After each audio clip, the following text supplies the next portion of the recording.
But in technology, there's another set of issues when it comes to jobs. I mean, the hunt for talent and the widening skills gap in emerging fields like AI. Let's bring in Steve Cadigan, founder of IDSI Digital University, a graduate school program that teaches digitalization.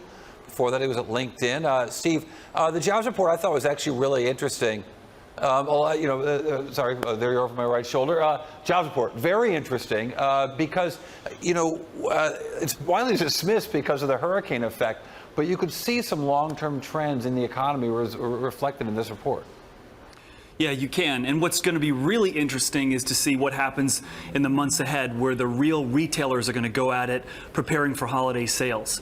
I mean, those of us that are watching jobs are really curious how the traditionally non-traditional and non-digital businesses, like the Gaps and the Levi's and Old Navy's and so forth, how are they going to compete with Amazon during the holiday season? What kind of skills are they going to be adding, and how that's going to really change the landscape in the months ahead? Yeah, I'll agree with you. I think the number one negative trend, certainly, that jumped out in this report is the long-term move away from retailing. Certainly there's a move away from retailing because of the hurricane. People just weren't able to get out and shop in certain places. But that's been a trend we've been seeing for some time now. It has been. And you know, what is interesting to me, Corey, is what's not in that jobs report. This huge growth in the gig economy. I was looking at some numbers from the Bureau of Labor Statistics, and over the last 10 years, we've had over 3 million jobs added of independent contractors. These are people that are not included in the jobs report. And everyone today, all the viewers today, are being touched by the gig economy, whether you're taking a Lyft or you're taking an Uber or you're spending a weekend at an Airbnb VRBO. These numbers and this income isn't being reported. And it's going to be really fascinating to see how the jobs report evolves to account for this really growing gig economy. Yeah, let me point out something else that I think we've got a chart. There's a line in the labor report, and there aren't a lot of separate lines. But the only category of jobs that has seen decreases in every one of the last 6 months, for example, is information. So you think, oh, geez, information technology, wouldn't that be great? Information technology, you think that's going to rise? No, information are people who do what I do, which is create media, which is try to report the news. And I thought it was really interesting in this time that we're having this debate about the role of fake news and Facebook as a place where people are getting information, that we see the jobs for people creating media continually facing declines. Yeah, but, I wouldn't say that there's a decline in new media being created, which is an interesting part of that, because everyone can publish media now through their mobile device, which is an interesting trend, right? So whilst there may not be jobs on the payroll of media creation, we can't say that there's a decline in media creation overall, right? Exactly. Well, that's my point, is that the compression of earnings and the compression of the value of jobs is a concern, not just when people are going from disappearing manufacturing jobs to now disappearing retailing jobs, but we've also got some technology jobs that aren't really high income jobs, or where there's not a lot of money to be made, even while there's a lot of content to be created.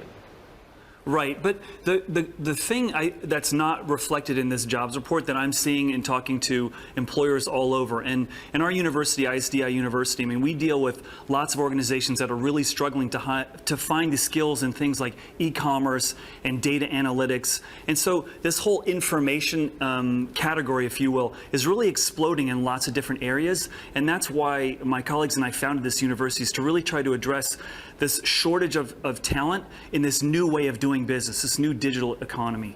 Yeah, so where are you up and running? Tell me a little bit more about the business.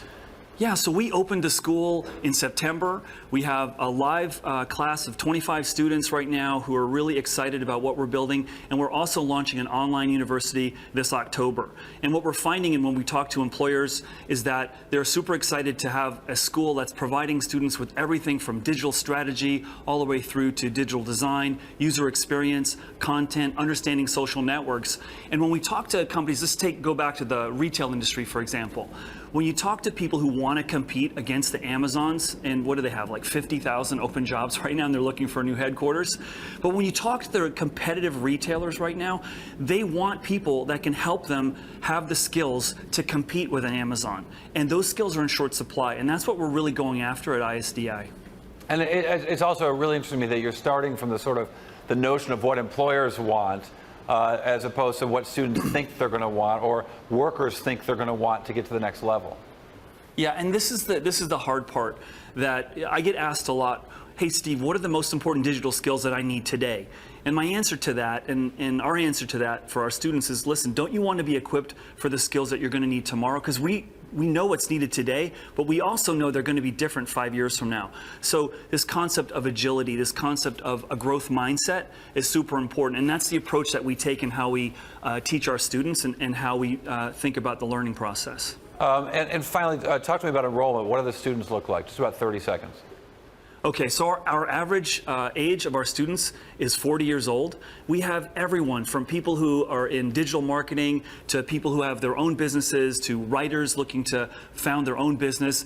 And what they all share is a common desire to be relevant and to compete in this new digital landscape, which is increasingly on the internet. Like, how do I get eyeballs so that I can really reach new customers and succeed in ways that I couldn't through traditional businesses? And they don't have to go to optometry school. That's great stuff, Steve Cadigan. Thank you very much, Steve Cadigan. It's the IDSI Digital University. Cool stuff.